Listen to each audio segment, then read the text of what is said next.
এখন আমি বলি শুনুন, এই যে সরকার চলছে সেই সরকার এখন আজকে মানে বলবো একটা সম্প্রদায় নিয়ে তোষণ করছে।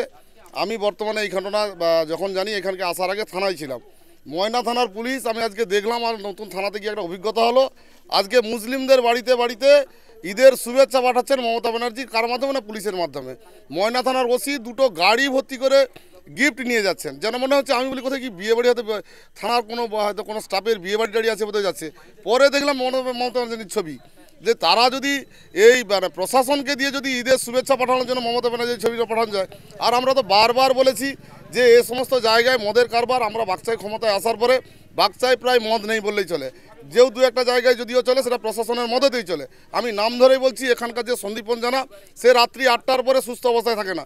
সন্দীপন জানা ওরূপে বাপি জানা, তার এখানে বাড়ি, সে এই এলাকার একটা দাপুটি নেতা। যেহেতু আমাদের একটা বাকচারের একটা প্রান্ত, এই পাশে আমরা খুব কম আসি, সে এই সমস্ত মানে মদ ব্যবসায়ীদের কাছ থেকে অবৈধভাবে পয়সা নিয়ে মদ দোকান চালানোর পারমিশন দেয়। এটা প্রশাসনের দায়িত্ব। প্রশাসন যদি তার নিজস্ব দায়িত্ব পালন করতো, আজকে প্রশাসন মদ দোকান চালাতে দিয়ে তাদের কাছ থেকে কমিশন নেয়। মদ আসে কোথা থেকে? আমাদের এখন তো লোকাল এলাকায় মানে যে চুল্লু যেটা বলে সেটা তো নেই, মদ আসে থানাগড়ের উপর দিয়ে। আর পুলিশ তো মদ নিয়ে আসার জন্য দিচ্ছে এবং তাদের কাছ থেকে মাসোয়ারা নিচ্ছে। তাহলে প্রশাসন যদি আজকে তার সিদ্ধাটাটা ভেঙে ফেলে, তাহলে দেখার দায়িত্ব জনগণকে তুলে নিতে হবে। আর আমরা যারা জনপ্রতিনিধি আছি জনগণের সঙ্গে থাকবো, এলাকায় শান্তি শৃঙ্খলা বজায় রাখার জন্য আমাদের সঙ্গে যেখানে যোগাযোগ হবে। আমরা এই প্রশাসনের উপরে, ময়না তৃণমূল কংগ্রেসের উপরে, ময়নার পুলিশের উপরে কোনো ভরসা নেই এবং যে দল এখানে শাসন ক্ষমতায় আছে তাদের উপরে কোনো ভরসা নেই। আর ওনারা যদি আমাদের সঙ্গে যোগাযোগ করেন, আমরা যত রাত্রি হলেও এখানে ছুটে আসবো।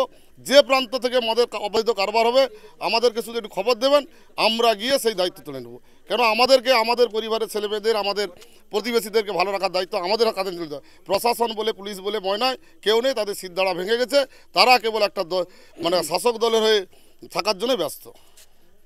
আপনার বাড়িতে মনের মতো করে সাজাতে আজই আসুন খান টাইলস এন্ড মার্বেল হাউসের নতুন শোরুম হাজরা বাগান, পেট্রোল পাম্পের নিকট, পিংলা, পশ্চিম মেদিনীপুর। এখানে মার্বেল, গ্রানাইট, স্যানিটারি সহ কাজারিয়া, জংশন, সোমানি প্রভৃতি কোম্পানির টাইল ফাইবার বিশ্বস্ত প্রতিষ্ঠান। এছাড়া আমাদের আরো দুটি শোরুম হলো ময়না শ্রীরামপুর পেট্রোল পাম্পের পাশে এবং ময়না তিলখুজা অঞ্চল অফিসের পাশে।